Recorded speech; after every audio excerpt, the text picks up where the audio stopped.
নমস্কার, শুভ সকাল, সবাইকে স্বাগত জানাচ্ছি আপন ফ্যামিলি ব্লগে। তো আশা করছি বন্ধুরা তোমরা সবাই ভালো আছো এবং সুস্থ আছো। তোমাদের জন্য আজকে একটা নতুন ব্লগ নিয়ে আসলাম। তো বন্ধুরা আজকে শুক্রবার আর আমরা এখন চলে আসলাম সাগর পাড় বল খেলার জন্য। তো এখানে আমি আসছি, আমার সাথে আসছে মিঠুনদা। এই মিঠুনদাকে হয়তো তোমরা সবাই চেনো, যার বিয়ে উপলক্ষে আমরা শ্বশুরবাড়ি গিয়েছিলাম এবং সবাই মিলে খুব মজা করেছি। তো পরিশেষে তিনি এখন বদিবাকে নেওয়ার জন্য চট্টগ্রামে এসছে এবং উনি একজন দুর্দান্ত ফুটবল খেলোয়াড়। তো আজকে আমরা সাগর পাড় তাকে নিয়ে আসলাম, সাথে আছে আমাদের আরেক কাকু। যাই হোক, ওনারা সামনে সামনে যাচ্ছে। তো আজকে এখানে আমরা কি করি সেটা তোমাদের সাথে শেয়ার করব। তোমরা পুরো ভিডিওটি দেখতে থাকো এবং শেষ পর্যন্ত দেখো। আর আমাদের ভিডিওগুলো তোমাদের কেমন লাগে সেটা অবশ্যই কমেন্ট করে জানাবে। তো যাওয়া যাক, মূল প্লেসে যাওয়ার পরে তোমাদের সাথে বাকি অংশটুকু শেয়ার। তো বন্ধুরা দেখো, এখন বাজতেছে সকাল 7টা। মোটামুটি বেরিবাদে মোটামুটি যারা খেলা করে, ফুটবল খেলা, ক্রিকেট খেলা, তোরা সবাই চলে আসছে।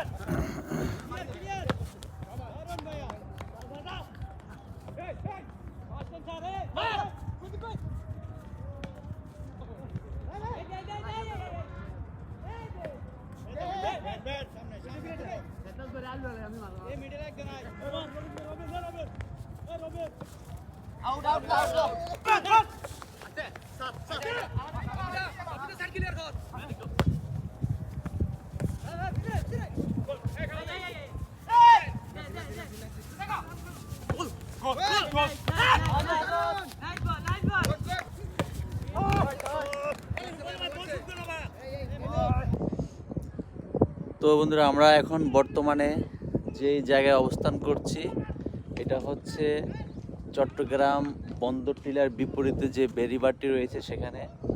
তো এই জায়গাটা একসময় আমরা যে দেখতে পাচ্ছি এখানে যে শিপগুলো দেখা যাচ্ছে সাগরের মাঝখানে, এই বেড়িটা ছিল আরও অনেক দূর, সাগরের মাঝখানে ছিল।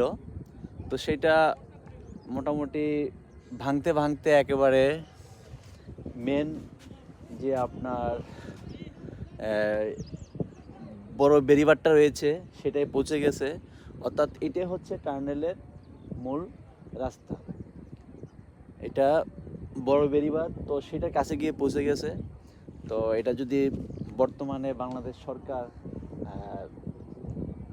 ব্যাপারটা না দেখে হয়তো মেন বেড়িবাঁধ পর্যন্ত আমাদের এই সাগরের জল মোটামুটি চলে যাবে। তো সেটা একটা রিস্কি বিষয় হয়ে যাবে। তো আমরা আজকে এখানে আসছি শুক্রবার দিন সকালবেলা, খুব সকালে 6টা 6:30 চলে আসছি এখানে।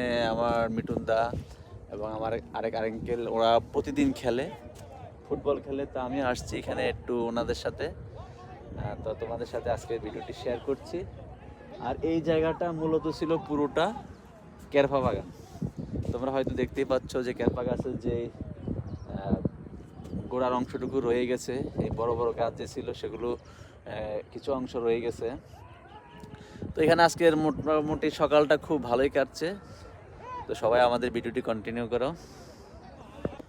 তো গাইস, তোমরা হয়তো অনেকে বিচে গিয়ে কাঁকড়া খেয়েছো এবং সেই কাঁকড়াগুলো কোথায় পাওয়া যায় আজকে তোমাদের সাথে কিছুটা শেয়ার করব।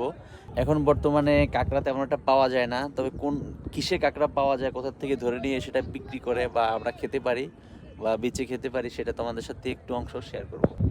তো গাইস, তোমরা হয়তো দেখতে পাচ্ছ কাঁকড়ার গর্ত। এই ধরনের গর্তগুলোর মধ্যেই মোটামুটি কাঁকড়া থাকে। তো এখানে বড় একটা রড দিয়ে সেখানে প্রবেশ করিয়ে দেওয়া হয়। দেওয়ার পরে যদি কাঁকড়া থাকে সেটা অবশ্যই বেরিয়ে আসে ভিতর থেকে। মোটামুটি এই ধরনের কেরফা বাগানগুলোতেই কাঁকড়া পাওয়া যায় আর সেখান থেকে নিয়ে বিক্রি করে। বন্ধুরা অনেক টাইম হয়ে গেল, আমরা দেখতে দেখতে চলে এলাম ভিডিওটি শেষ প্রান্তে। সবাই ভালো থাকবে, সুস্থ থাকবে এবং পরবর্তী ভিডিও দেখার আমন্ত্রণ জানিয়ে আজকে এখানে বিদায় নিচ্ছি। ধন্যবাদ সবাইকে, বাই বাই।